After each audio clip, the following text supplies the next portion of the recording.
ce que je n'arrive pas à comprendre, c'est que Rudy Garcia, qui est un très bon entraîneur, je veux dire, pourquoi mettre des joueurs importants comme Gomis, même Sanson que tu récupères, Non, surtout William Vainqueur, c'est pas la même équipe quand il est là. Je pense pas que c'est un problème, William Vainqueur, parce que j'ai regardé Anguissa, au milieu, le boulot, ça allait. C'est pas parce que Metz, techniquement, ont été dans très les transitions. Non, je parle pas des transitions. Ouais, mais c'est important. Aujourd'hui, ce que tu avais besoin, face à Metz, c'est un avant-centre.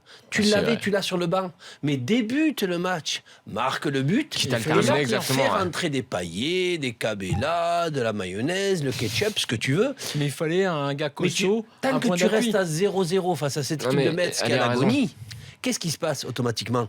Ils y croient jusqu'au bout. Non, mais surtout, c'est beaucoup plus logique de faire l'inverse, de faire débuter Gomis pour fatiguer la charnière. Et quand la charnière est fatiguée, à la rigueur, mettre un joueur un peu plus rapide. C'est pas Gomis, voilà. Mets ton équipe pour gagner. Ouais. Une fois que tu montes ta supériorité, tu te permets de tourner. Gomis, que tu le mettes sur le... Alors laisse-le à la maison se reposer. Si tu le mets sur le bas, il est autant fatigué quand il rentre autant mettre un avant-centre de métier, quoi. Enfin... Surtout en pleine confiance.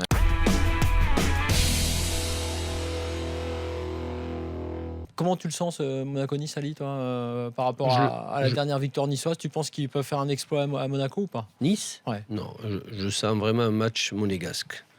Quand j'ai vu les Monégasques être aussi sereins au parc face au PSG, dans la façon de jouer, je pensais qu'ils allaient un petit peu plus craquer, tu vois, dans les duels, dans les déplacements.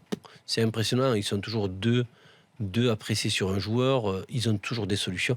Tu sais, en fait, j'ai compris pourquoi ils étaient sereins techniquement. Parce qu'ils ont toujours 4-5 solutions. Quand tu joues au foot, tu as le ballon et tu as 4-5 solutions, tu peux te permettre même de tendre des dribbles, des roulettes, ce que tu veux, parce que tu sais qu'à n'importe quel moment, tu as juste à trouver quelqu'un, parce qu'il y a toujours des joueurs de libre. Et là, je pense que ça va être le rouleau compresseur face aux Niçois. Moi, je suis loin d'être sûr de ça. Hein. J'ai l'impression que, même si le dernier match niçois n'était pas flamboyant, mais ça fait quand même une belle victoire au final.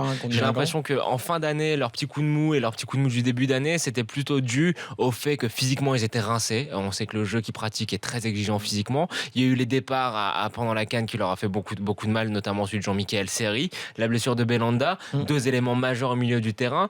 On sait que, pour avoir eu la chance d'assister plusieurs fois à ce match-là, que c'est quasiment les Niçois qui jouent à domicile, ils viennent tous en scooter, ils font le trajet et puis il y a une ambiance de feu. C'est quand même un match qui est particulier, c'est un derby. Alors j'aime pas trop en faire sur ce côté de derby, ça reste du football, mais c'est le cas. C'est quand même impressionnant. Et je sens que Nice, avec les retours au milieu de terrain et le petit mieux physiquement que je leur vois depuis 2-3 matchs, je sais pas, moi je pense qu'on peut retrouver le Nice du début d'année.